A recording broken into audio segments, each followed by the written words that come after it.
your bliss. Ayan. So, maganda to. Kasi, kumbaga, finally, susundin mo na kung ano din yung makakapagpasaya sa'yo. Whatever it is that will make you happy, that will make your soul sing. Ito na rin yung gagawin mo. Kasi baka dati, no, lagi ka nagsasakripisyo. Lagi mong inuuna yung ibang tao. Inuuna mo yung kapamilya mo, ang mga kapatid mo, mga magulang mo. So, sila muna yung lagi mong inuuna at laging nasa huli yung sarili mo. Pero ngayon, maaaring finally, 'di ba?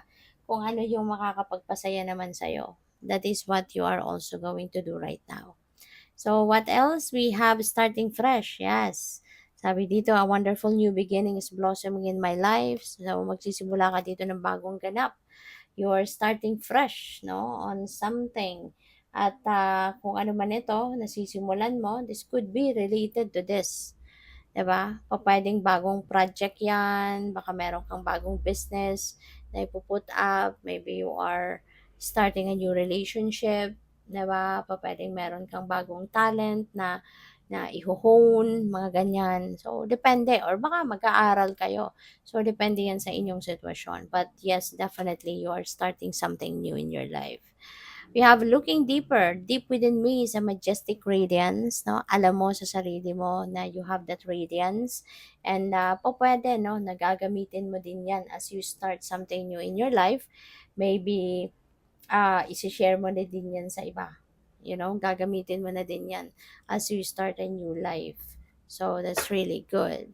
So, tingnan natin kung ano pa. And by the way, maraming salamat muna for subscribing.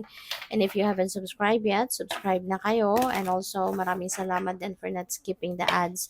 Malaking bagay yan sa akin. And also, please click the join button sa baba ng video kung gusto din po ninyo na mag-join kayo sa membership. Okay? Salamat.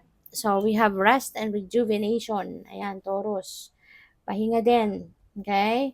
Pahinga din. Hindi ito pahinga pag may time, but you really need to make time para makapagpahinga. Alright?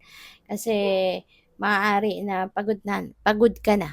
Okay? Hindi po pwedeng magtutuloy-tuloy, ano? Kasi kung pipilitin mo ang sarili mo na tuloy-tuloy na magtrabaho, even if pagod ka na, even if kulang ka na sa tulog, even if nahihilo ka na kasi kulang ka sa tulog, 'di ba? Mas lalong mako-compromise kung ano man ang gagawin mo, 'di ba? Kasi hindi ka 100% eh. Hindi hindi masyadong maganda ang pakiramdam mo. So, do not continue, 'di ba? Doing things kasi mamaya ikapahamak mo pa 'yan. Kaya kailangan step pa ka muna, mag-rest ka muna, rejuvenate